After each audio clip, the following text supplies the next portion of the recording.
آقا فرماتے ہیں جس نے ایک وقت کی نماز جان بوجھ کر چھوڑ دی، میں نے اس کو اپنی سوسائٹی سے باہر کر دیا، میں نے اسے اپنی قوم سے باہر کر دیا۔ ذرا سوچو تو صحیح، جب نبی نے باہر نکال دیا، اندر کون کر سکتا؟ نبی جس کو باہر نکال دیں اس کو اندر کون کر سکتا؟ نماز کو معمولی عبادت سمجھتے ہو؟ نماز کیا ہے؟ میرے آقا فرماتے ہیں نماز میری آنکھوں کی ٹھنڈک ہے، نماز مومنوں کی معراج ہے۔ جب بندہ سجدے میں جاتا ہے تو اللہ سے سب سے زیادہ قریب ہو جاتا ہے، اللہ کا سب سے زیادہ قرب پاتا ہے۔ بندہ جب نماز کے لیے کھڑا ہوتا ہے، اللہ فرماتا ہے میری عزت کی قسم جب تک اس کو گناہوں سے پاک نہیں کروں گا اس وقت تک اس کو اللہ اکبر کہنے کی توفیق نہیں دوں گا۔ تم اللہ اکبر بعد میں کہتے ہو، اللہ پہلے تمہیں گناہوں سے پاک کر دیتا ہے۔ آپ غور تو فرمائیں، آقا فرماتے ہیں ایک نماز سے دوسری نماز تک جتنے گناہ ہوتے ہیں، مثال کے طور پہ ظہر پڑی، ظہر سے لے کر عصر تک اگر گناہ کیے اور عصر میں آ گئے تو ظہر سے عصر تک جتنے گناہ ہوئے تھے اللہ نے سب کے سب معاف فرما دیے۔ آپ غور فرمائیں، یہ نماز کی شان ہے۔ اور آقا کریم صلی اللہ علیہ وسلم فرماتے ہیں جو فجر کی نماز کو قضا نہیں کرتا، پابندی سے پڑھتا ہے، اللہ اس کے چہرے پر ولیوں کی طرح نور عطا فرماتا ہے، اس کا چہرہ ولیوں کی طرح چمکتا ہے۔ جو ظہر پڑھتا ہے اللہ اس کے رزق میں برکت عطا کرتا ہے، جو عصر پڑھتا ہے اللہ اس کے جسم میں طاقت عطا کرتا ہے، جو مغرب پڑھتا ہے اللہ اس کی اولاد کو اس کا فرما بردار بنا دیتا ہے، جو عشاء پڑھتا ہے اللہ اس کو سکون کی نیند عطا فرماتا ہے۔ میرے پیارے آقا علیہ السلام کے پیارے دیوانوں، لیکن افسوس کی بات یہ ہے ہر چیز کے لیے وقت ہے، اللہ کے لیے وقت نہیں۔ جس خدا نے زندگی دی، زندگی کا ایک ایک لمحہ دیا، اس خدا کے لیے وقت نہیں، اس خدا کے لیے ٹائم نہیں۔ میرے پیارے آقا صلی اللہ علیہ وسلم کے پیارے دیوانوں، ایک مرتبہ اللہ رب العزت نے جبریل امین سے پوچھا، جبریل بتاؤ امت محمدیہ اگر 2 رکعت پڑھے گی تو تم کو کیا اندازہ ہوتا ہے میں اس کو کیا عطا کروں گا؟ جبریل عرض کرتے مولا تو جانتا ہے میں کیا عرض کروں؟ اللہ نے فرمایا جبریل میرے محبوب کا امتی اگر 2 رکعت ادا کرے تو میں اس کو جنت عطا کروں گا۔ کہاں کتنی بڑی عطا کرے گا؟ اللہ نے فرمایا جبریل 70,000 سال تک تو جنت کے اندر الٹا پھرے گا، اتنی جنت 2 رکعت پر میں اس کو ادا کروں گا، عطا فرماؤں گا۔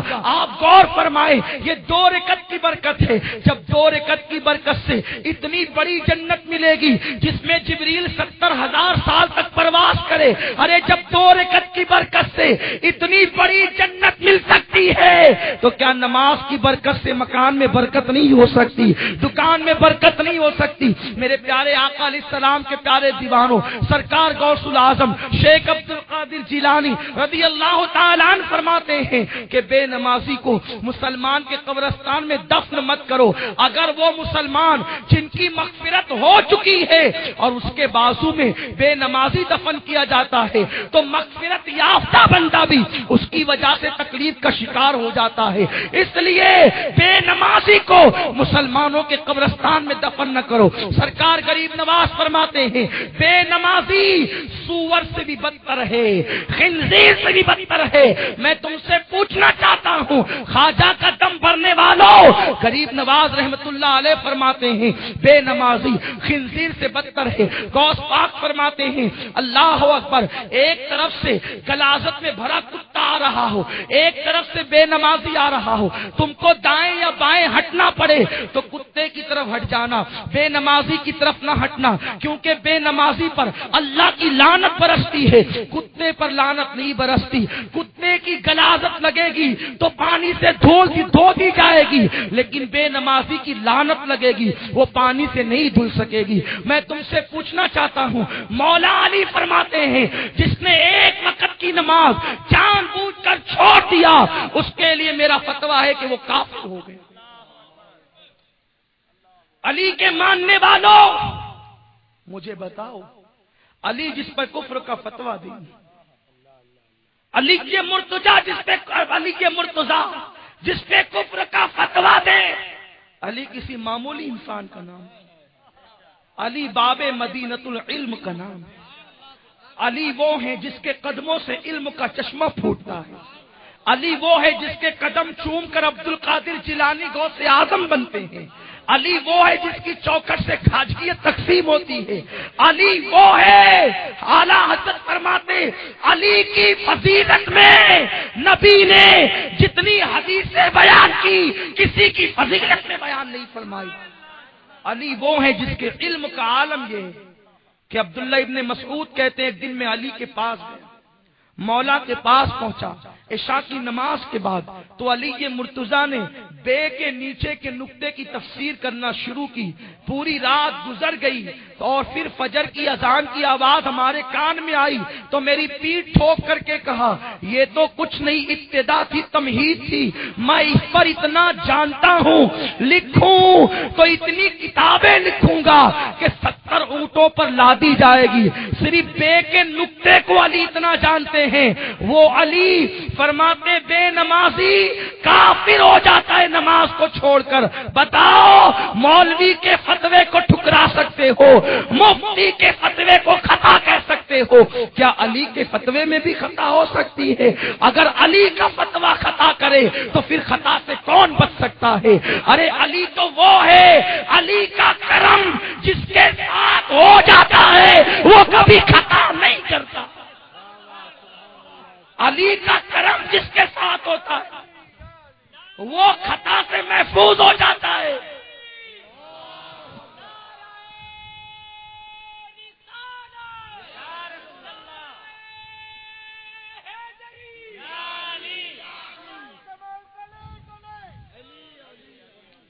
علی کا کرم جس کے ساتھ ہوتا ہے وہ خطا سے محفوظ ہوتا ہے.